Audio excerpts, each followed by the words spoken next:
à tous et merci de nous être fidèles. Tout de suite le sommaire de votre journal.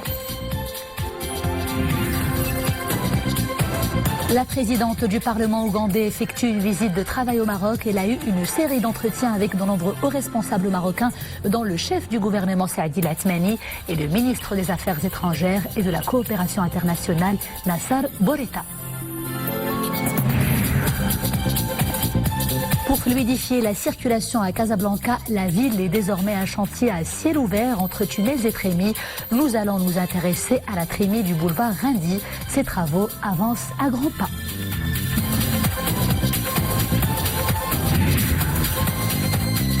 Et nous allons vous raconter l'histoire d'un grimpeur pas comme les autres, celle de Yahya, un amoureux de la montagne et des challenges sportifs. Âgé d'à peine 5 ans, il s'est lancé le défi de gravir le mont Toubkal, un défi qu'il a relevé avec une détermination à faire pâlir ses aînés. D'abord, ce message de condoléances adressé par Sa Majesté le Roi Mohammed VI à la famille de l'artiste feu Hassan Migri, décédé hier à l'âge de 77 ans des suites d'une longue maladie. Dans ce message, le souverain exprime aux membres de la famille du regretté et à travers eux à l'ensemble de ses amis et ses fans ses sincères sentiments de compassion suite à la disparition de ce brillant artiste membre fondateur du groupe musical Les Frères Migri qui a contribué à l'enrichissement de la chanson marocaine moderne grâce à son style musical qui s'est distingué au fil des générations au niveau national et international. La Commission nationale des investissements a tenu aujourd'hui sa deuxième réunion annuelle. À l'ordre du jour, 9 grands projets concernant des secteurs vitaux. Il a été question d'examiner les moyens nécessaires pour les mener à bon port. Une enveloppe budgétaire de plus de 5 milliards de dirhams est consacrée à ce grand chantier. Le volume total des investissements annoncés par la Commission depuis la première réunion atteint ainsi 28 milliards de dirhams avec comme objectif de créer 5 000 postes d'emploi. Je vous le disais en titre, la présidente du Parlement ougandais effectue une visite de travail au Maroc. Elle a eu une série d'entretiens avec de nombreux hauts responsables, dont le chef du gouvernement Saadi Latmani et le ministre des Affaires étrangères et de la coopération internationale Nassar Bourita. À l'issue d'une conférence conjointe, Nassar Bourita a estimé que le bilan de ces entretiens est positif et qu'ils ont permis d'asseoir les bases d'un dialogue franc et constructif, et cela pour consolider les relations bilatérales. Othman Tazi et Mohamed El-Shkar pour le commentaire. C'est la première visite du genre au Maroc d'un haut responsable ougandais. Une visite qualifiée de part et d'autre d'importante. Elle permet notamment d'établir des ponts de dialogue entre les deux pays.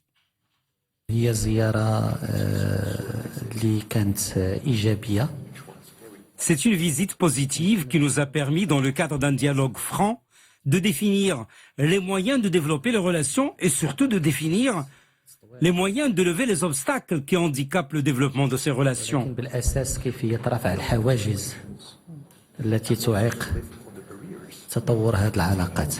We consider this a very, very important visit and I'm very happy we have had a long meeting. Pour nous, cette visite est très importante. Nous avons parlé de dossiers concernant nos relations bilatérales et les moyens de faire évoluer ces relations entre les deux pays, l'Ouganda et le Royaume du Maroc. Le Parlement ougandais appuiera cette orientation. Nous avons salué le retour du Maroc à l'Union africaine et nous avons besoin aujourd'hui de développer les relations bilatérales entre l'Ouganda et le Maroc.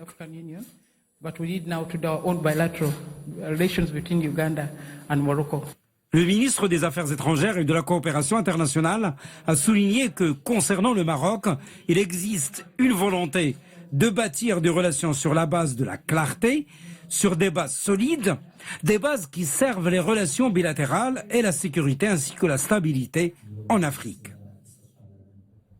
Sans transition, pour fluidifier la circulation à Casablanca, la solution d'ouvrage sous forme de trémie s'avère très efficace et c'est désormais le boulevard Rindy qui est concerné. Les travaux y vont d'ailleurs bon train, mais en attendant leur fin, notez qu'en raison de ce grand chantier, le rond-point Rindy sera fermé pendant une quinzaine de jours. Les précisions tout de suite avec Lila Asli, Ahmed Hamri et Sarah Katir. C'est dans le cadre de la réalisation de la trémie de Randi que le carrefour Randi à Casablanca est fermé pour une quinzaine de jours. La branche d'Arbrel-Faïn-Diab de la ligne T2 du tramway sera également suspendue du 20 juillet au 5 août. Le chantier engendre de grosses perturbations de la circulation sur l'axe route des facultés, boulevard Brahim Roudani et dans le périmètre du carrefour. C'est vrai qu'à la fin des travaux, les choses vont s'améliorer. Pour le tramway, un arrêt de 15 jours va certainement nous créer des problèmes, surtout moi qui ai abonné du tram. Mais on est obligé de subir cette situation. Ces travaux vont permettre d'améliorer la circulation à Casablanca et c'est tant mieux s'ils sont effectués pendant les vacances. Et sur place, les aménagements hors trémie ont déjà commencé début juin et vont durer 6 mois. Après, débuteront les travaux de finition qui vont finir en mai 2020. Le projet il est actuellement à 25% d'avancement. Il avance suivant le planning prévisionnel des travaux. Les travaux actuellement concernent la réalisation des pieux qui vont jouer le rôle de soutènement pour les parois de la trémie, ainsi que les travaux de réalisation de cet ouvrage d'art pour soutenir la plateforme du carrefour. L'ouvrage est censé être achevé et opérationnel le 16 juin 2020. D'ici là, les Casablancais n'ont d'autre choix que de prendre leur mal en patience et supporter des perturbations de la circulation et des bouchons interminables. Ouvrons à présent la page Monde de ce journal. En Syrie d'abord, 6 civils tués et des dizaines d'autres blessés dans des tirs de roquettes à Alep, au nord du pays, une ville contrôlée par le régime. Selon l'Observatoire syrien des droits de l'homme, ces attaques émanent de plusieurs extrémistes et rebelles. Le bilan pourrait s'aggraver en raison de l'état critique de certains blessés. Au Soudan également, un mort et 7 blessés, tous des civils, bilan provisoire suite aux affrontements meurtriers qui ont eu lieu entre la police et les manifestants. Ces derniers marchaient en mémoire des manifestants tués lors du sit-in du mois dernier. Ils ont également brandi des slogans réclamant le transfert du pouvoir aux civils devant le quartier général de l'armée dans la capitale Khartoum. Cap à présent sur la RDC, le premier cas de fièvre hémorragique Ebola enregistré dans la grande ville de Goma a été ramené de Butembo, un des foyers de l'épidémie. Les autorités assurent qu'il s'agit d'un cas isolé et que les mesures nécessaires ont été prises pour éviter toute contamination additionnelle. L'actuelle épidémie qui sévit à l'est de la RDC est la deuxième, la plus importante dans l'histoire de la maladie, après celle qui a tué près de 11 000 personnes en Afrique de l'Ouest. C'était en 2014.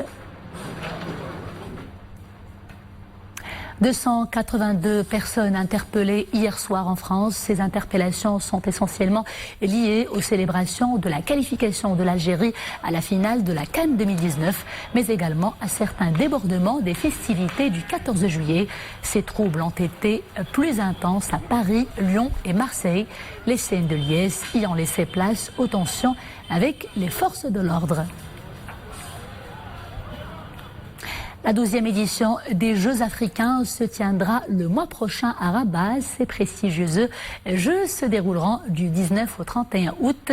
Ce sera d'abord à Rabat, mais également à Salé, Temara, Casablanca, Ben Slimane et El Jadida.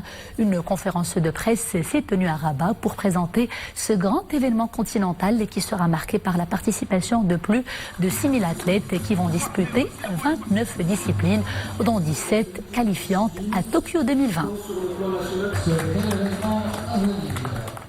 Sport toujours, et c'est le moment de parler football avec votre chronique spéciale CAN en compagnie toujours de Boubacar Bonravret. Boubacar, bonsoir. Bonsoir Nisrine. Alors Boubacar, on connaît désormais les finalistes de cette CAN 2019, Algérie, Sénégal, ces qualifications qui ont suscité des scènes de joie et de liesse de part et d'autre bien évidemment, et on commence avec les scènes de joie à Dakar, la capitale sénégalaise. Effectivement, fantastique ambiance dans les rues de Dakar hier soir après la qualification des Lions de la Teranga sur les ailes de Carthage,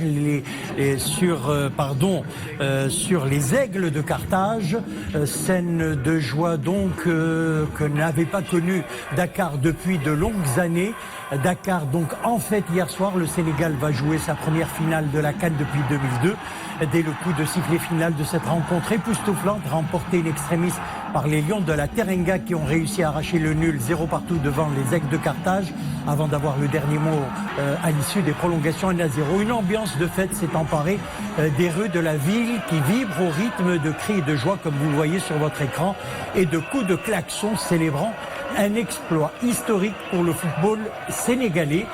Les Lions de la Teranga sont en finale donc de cette Coupe d'Afrique pour la deuxième fois seulement de leur histoire après celle perdue en 2002. Les coéquipiers Nisrine de Sadio Mané ont en effet égalé le record de la génération des Lions de 2002 qui demeure à ce jour la seule équipe à avoir disputé une finale de la CAN pour le compte du Sénégal. L'unique but de cette première demi-finale a été inscrit à la 100e minute par le Tunisien Dylan Brown contre son camp, il faut le rappeler. Les Aigles de Carthage auraient pu prendre l'avantage à la 73e minute de jeu sur un penalty manqué par Ferjani Sessi. 8 minutes plus tard, Henri Savier commet la même erreur. Il faut dire que c'est la Coupe d'Afrique des pénaltys ratés. Il y en a eu plusieurs tout au long. Et des buts contre son camp également. Voilà. Donc les Lions de la Teranga, en voyant les deux sélections en prolongation, écoutons l'un des joueurs sénégalais, Badoundaï, joueur donc du Sénégal qui a été également à la hauteur lors de cette rencontre. On l'écoute. Il y avait trop de pression, il y avait beaucoup de suspense. Mais Dieu merci, voilà, ça s'est bien passé pour nous. Donc il faut bien savourer. Voilà, qu'on est là et on va tout faire pour au soir du 19 ou du 20, rentrer à Dakar avec ce trophée, Inch'Allah.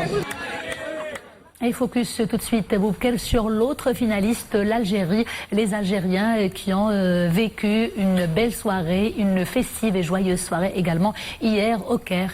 Et quel match, très beau match, cette rencontre entre le Nigeria et l'Algérie. Deuxième demi-finale, elle a opposé donc les Fennecs aux Super Eagles. Les coéquipiers de Mahrez ont décroché leur billet pour la finale avec un jeu, un engagement et une rage de vaincre incroyable. Les supporters algériens ont fait beaucoup de bruit sur les gradins durant le match et après le coup de sifflet final de l'arbitre. La sélection algérienne de football s'est qualifiée donc pour la finale de la Coupe d'Afrique des Nations après sa victoire 2-1 face au Nigeria. Le premier but de la rencontre a été inscrit à la 40e minute de jeu par le défenseur central nigérian William Trost Ekon qui a marqué contre son camp en déviant un centre de Riyad Mahrez. Les Super Eagles ont égalisé par l'intermédiaire d'Olgalou à la 70e minute grâce à un pénalty accordé après le recours à la VAR. Et puis dans le temps additionnel, l'exceptionnel et le grand Mahrez a scellé le score de la rencontre en inscrivant un but sur un coup franc. Somptueux franc au Fennec, une place en finale de la compétition. On écoute d'ailleurs Soufiane Figouli et Riyad Mahrez nous parler de cette victoire sur le Nigeria. Première finale après 29 ans, c'est quelque chose d'exceptionnel. Merci à tout le peuple, parce qu'on a tout fait ça, tout ça on l'a fait pour le peuple et pour nos familles. Voilà, donc on est content, on n'a plus les mots. Ouais, je me suis concentré, je me suis dit que je voulais la mettre côté gardien fort. Je me suis bien concentré sur mon geste et alhamdoulilah, elle est rentrée. Très fier, alhamdoulilah, on mérite la qualification. Le coach a bien préparé le match, les joueurs ont fait les efforts. Merci à tous les supporters qui sont venus en nombre. Voilà, ce soir c'est la fête. Et on a 4 jours pour se concentrer pour la finale. Et effectivement, Boubker, mention spéciale à ce Riyad Mahrez qui a été exceptionnel et qui a pu marquer ce coup franc, on va dire fou, pendant les arrêts de jeu. Il faut avoir du sang-froid pour marquer à la dernière seconde de la partie un tel but. De la confiance et du talent également et de l'efficacité. Ils en ont eu, les Algériens, il faut le dire. Ils ont été réguliers depuis le début de la compétition. On n'a pas cessé de le dire depuis le début de cette tous ceux qui pariaient sur le finaliste de cette Coupe d'Afrique avaient placé l'Algérie en finale aux côtés côté peut-être également du Sénégal qui s'est amélioré au fil des rencontres. C'était quelque part peut-être facile à deviner, mais également ce travail, ils le doivent à l'entraîneur Jamal Belmadi, un travail fédérateur, motivateur, et qui a créé un sens, qui a créé une équipe avec beaucoup de combativité et beaucoup de solidarité. Et qui a travaillé énormément sur le mental des joueurs au fil des rencontres et depuis le premier tour. Donc le grand artisan de cette qualification, en finale, nous le disions, Jamal Belmadi, on l'écoute nous parler un petit peu de cette grande victoire sur le Nigeria. Les joueurs ont encore monté un état d'esprit énorme. On n'a pas les mots parce que on vient de très loin. On vient de vraiment loin et les gars vraiment à féliciter. Il faut dire que cette finale va opposer de belles équipes, des équipes brillantes, mais également deux sélectionneurs locaux, Jamal Belmadi l'Algérien et puis le Sénégalais. Effectivement, et il y aura la présence de grands joueurs, tu le disais, Riyad Mahrez et également l'international de Liverpool, Sadio Mané. On aura du beau football pour cette finale. On aura du beau football. Effectivement, Boubacar, ça sans aucun doute. Le rappel justement pour ce match, pour cette finale vendredi. La finale, c'est donc vendredi au stade du Caire, c'est à 20h. Et n'oublions pas également le match de classement Nigeria-Tunisie, c'est mercredi 17 juillet à 20h.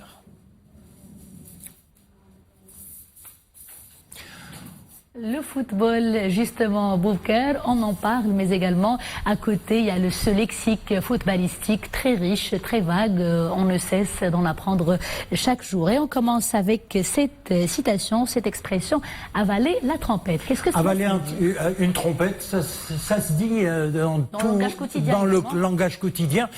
C'est ne pas être dans son assiette, faire un mauvais match. C'est le qualificatif qu'on emploie pour un joueur qui n'est pas vraiment en forme. Très bien, Boubacar. Et on passe à la deuxième, c'est nettoyer la toile. Nettoyer la toile, c'est un petit peu plus compliqué. C'est employé pour décrire un but vraiment puissant qui vient frapper de plein fouet la cage, la lucarne, sans laisser aucune chance au gardien. Et le troisième, enrhumer l'adversaire. Enrhumer l'adversaire, c'est pour désigner un joueur qui a pris de vitesse son adversaire. On dit ça, enrhumer l'adversaire, c'est en les laissant bien évidemment malades. Merci Boubacar pour toutes ces précisions. On te retrouve demain. Demain pour le journal de la CAN. Merci Boubacar, à demain. La vague de chaleur se poursuit dans plusieurs régions du royaume les prochaines 48 heures. Pendant les prochaines 48 heures, les températures seront comprises entre 35 et 41 degrés sur l'Oriental, le Saïs, le Rif, les plateaux de phosphate, les plaines de l'Atlas, le Souss également. Notez qu'il fera entre 41 et 46 degrés sur le sud-est et le nord-est des provinces sahariennes. La montagne, on se sent petit face à son immensité et aux aléas de son climat. Certains l'abandonnent à mi-chemin, mais le petit aventurier dont nous allons vous parler fait partie de ces courageux grimpeurs qui ne goûtent à ses plaisirs qu'une fois au sommet. Il s'appelle Yahya. Âgé d'à peine 5 ans, il a repoussé ses limites pour gravir le mont Toubkal, le cœur pour guide et la famille pour compagnie. Nos équipes l'ont suivi pendant cette ascension palpitante, toute pleine d'émotions à la conquête du toit du Maroc. Soumia Belayachi, Mouatassim Bilal Bouazaoui et Nissel Hamdaoui. Du haut de ses 5 ans, Yahya Belkhiyat voit grand. Il vise les sommets. Le mont Toubkal est aujourd'hui son objectif.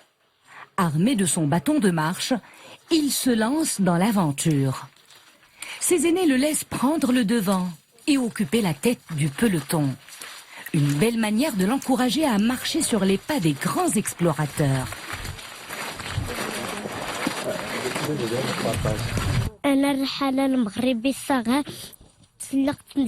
Je suis le petit explorateur marocain. J'ai gravi plusieurs sommets et maintenant je me lance vers le mont Toubkal. Mes amis et ma famille ne cessent de me soutenir.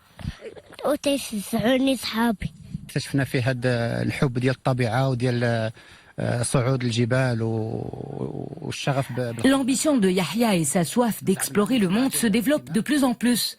Au début, on l'emmenait avec nous lors de nos voyages et aventures. Et aujourd'hui, il s'est fixé un objectif, celui d'atteindre le mont Toubkal.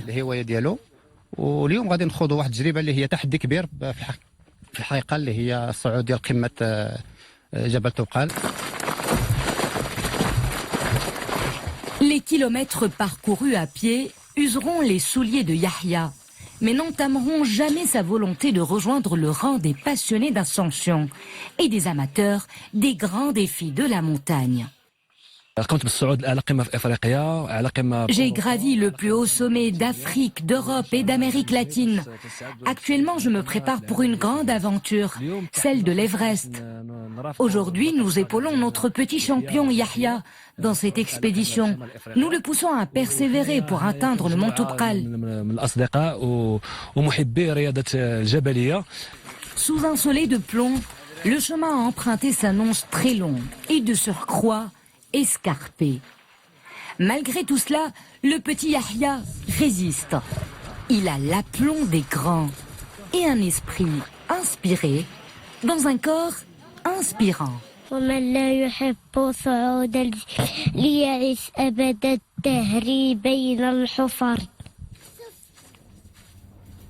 Il l'a rêvé, il l'a donc fait. Nous venons de l'apprendre, le petit Yahya est parvenu à atteindre le sommet du mont Toubkal. Comme quoi, un cœur vaillant et un mental positif, rien n'est impossible. Bravo à notre petit champion. Et c'est avec ce bel exploit que nous arrivons à la fin de ce journal. Merci de l'avoir suivi. À demain, toujours avec grand plaisir.